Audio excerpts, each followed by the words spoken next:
ಜನರ ನೀರಿನ ಬೇಡಿಕೆಯನ್ನೇ ಮುಂದಿಟ್ಟುಕೊಂಡು ವಾಟರ್ ಟ್ಯಾಂಕ್ನವರು ಮಾಫಿಯಾ ದಂಧೆಯನ್ನು ಏನು ನಡೆಸ್ತಾ ಇದ್ರು ಇದಕ್ಕೆ ಸಂಬಂಧಪಟ್ಟಂತೆ ಜಲಮಂಡಳಿಯ ಅಧ್ಯಕ್ಷ ಅವರ ಹತ್ರ ಮನವಿ ಮಾಡ್ತಾ ಇದ್ದಾರೆ.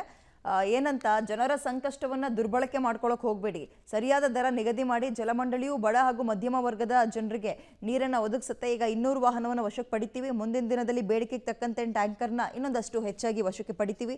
ಖಾಸಗಿ ವಾಹನಗಳಿಗೆ ದರ ನಿಗದಿ ಕೆಲಸವನ್ನು ಜಿಲ್ಲಾಧಿಕಾರಿಗಳು ಮಾಡ್ತಾರೆ. ಇನ್ನು ಪರಿಸ್ಥಿತಿ ವಿಕೋಪಕ್ಕೆ ಹೋದರೆ ಬರಗಾಲ ನಿರ್ವಹಣೆ ಅಧಿಕಾರವನ್ನು ಬಳಸಿಕೊಂಡು ನಗರದಲ್ಲಿರುವ ಉಳಿದಿರೋ 2800 ಟ್ಯಾಂಕರ್ಗಳಲ್ಲಿ ಇನ್ನೊಂದಷ್ಟನ್ನು ವಶಕ್ಕೆ ಪಡಿಬೇಕು ಅನ್ನೋ ನಿರ್ಧಾರ ಮಾಡ್ತೀವಿ ಅಂತ ಹೇಳಿದ್ದಾರೆ. ಬಟ್ ಇವ್ರು ಮನವಿ ಮಾಡಿದ ತಕ್ಷಣ ಅವ್ರು ಕೇಳ್ಕೊಂಡು ಆಯ್ತು ಸರ್ ಅಂತ ಕಡಿಮೆ ಮಾಡ್ತಾರಾ, ಅಥವಾ ಇವರೇ ಒಂದು ಫೈನಲ್ ಡಿಸಿಷನ್ ತಗೊಂಡು ಇದ್ರ ಮೇಲೂ ಹೆಚ್ಚಿನ ಹಣ ನೀವು ಕೇಳಿದ್ರೆ ಕಂಪ್ಲೇಂಟ್ ಕೊಡಿ ಅಂತ ಏನಾದ್ರು ನಂಬರ್ ಎಲ್ಲ ರಿಲೀಸ್ ಮಾಡ್ತಾರಾ ನೋಡಬೇಕು.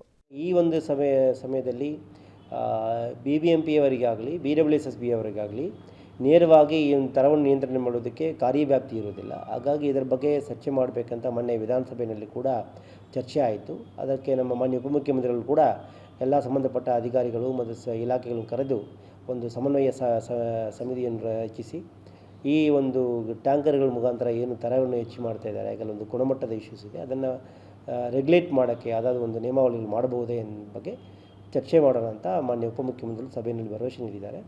ಸೊ ಅದರ ಮೇಲೆ ಈಗ ಈ ಸೆಷನ್ ಮುಗಿದ ಮೇಲೆ ನಾವು ಸೋಮವಾರ ಮಂಗಳವಾರ ಸಭೆಯನ್ನು ಕರೆದು ಒಂದು ಮಾನ್ಯ ಉಪಮುಖ್ಯಮಂತ್ರಿಗಳು ಮತ್ತು ಮಾನ್ಯ ಅಪರ ಮುಖ್ಯ ಕಾರ್ಯದರ್ಶಿಯವರ ಅಧ್ಯಕ್ಷತೆಯಲ್ಲಿ ಸಭೆಯನ್ನು ಕರೆಯಲಿಕ್ಕೆ ಈಗಾಗಲೇ ಪ್ರಸ್ತಾವನೆ ಸಲ್ಲಿದ್ದೇವೆ. ಹಾಗಾಗಿ ನಮಗೆ ನೇರವಾಗಿ ಕಾರ್ಯವ್ಯಾಪ್ತಿ ಇಲ್ಲದೇ ಇದ್ದರೂ ಕೂಡ ಸಾರ್ವಜನಿಕ ದೃಷ್ಟಿಯಿಂದ ನಾವು ಕೆಲವೊಂದು ಕ್ರಮಗಳನ್ನು ವಹಿಸಬೇಕಂತ ಹೇಳಿ ಸರ್ಕಾರದ ಗಮನಕ್ಕೆ ಈ ವಿಷಯ ತಂದಿದ್ದೇವೆ. ಖಂಡಿತವಾಗಿ ಇದ್ರ ಮೇಲೆ ಕ್ರಮ ಜರುಗಿಸಿ. ಸಮನ್ವಯ ಸಮಿತಿಯಲ್ಲಿ ನನ್ನ ಪ್ರಕಾರ ಇದಕ್ಕೆ ಸಂಬಂಧಪಟ್ಟಂತೆ BBMP ಚೀಫ್ ಕಮಿಷನರ್ ಇರ್ತಾರೆ, BWSSB ಚೇರ್ಮನ್ ಇರ್ತಾರೆ, ಮತ್ತು ಅಪರ ಮುಖ್ಯ ಕಾರ್ಯದರ್ಶಿಗಳು ಇರ್ತಾರೆ, ಆಮೇಲೆ ಟ್ರಾನ್ಸ್ಪೋರ್ಟ್ ಡಿಪಾರ್ಟ್ಮೆಂಟ್ ಕಮಿಷನರ್ ಇರ್ಬೋದು, ಮತ್ತು DC ಅರ್ಬನ್ನು DC ರೂರಲ್ ಇರ್ಬೋದು, ಮತ್ತು ಅದರಂತೆ ಈಗ ಎಲೆಕ್ಟ್ರಿಸಿಟಿ ಡಿಪಾರ್ಟ್ಮೆಂಟ್ ಅವರು ಇರ್ಬೋದು, ಮತ್ತು ಅಂತರ್ಜಲ ಪ್ರಾಧಿಕಾರ ಅಂತ ಒಂದು ರಚನೆ ಇದೆ, ಕರ್ನಾಟಕ ಅಂತರ್ಜಲ ಪ್ರಾಧಿಕಾರ, ವಿಶೇಷವಾಗಿ ಅವರು ಇರಬೇಕಾಗುತ್ತೆ. ಈ ಥರ ಎಲ್ಲರನ್ನೂ ಕರೆಯಬೇಕಂತ ಹೇಳಿ ಈಗಾಗಲೇ ಸರ್ಕಾರಕ್ಕೆ ಒಂದು ಮನವಿಯನ್ನು ಮಾಡಿದ್ದೇವೆ.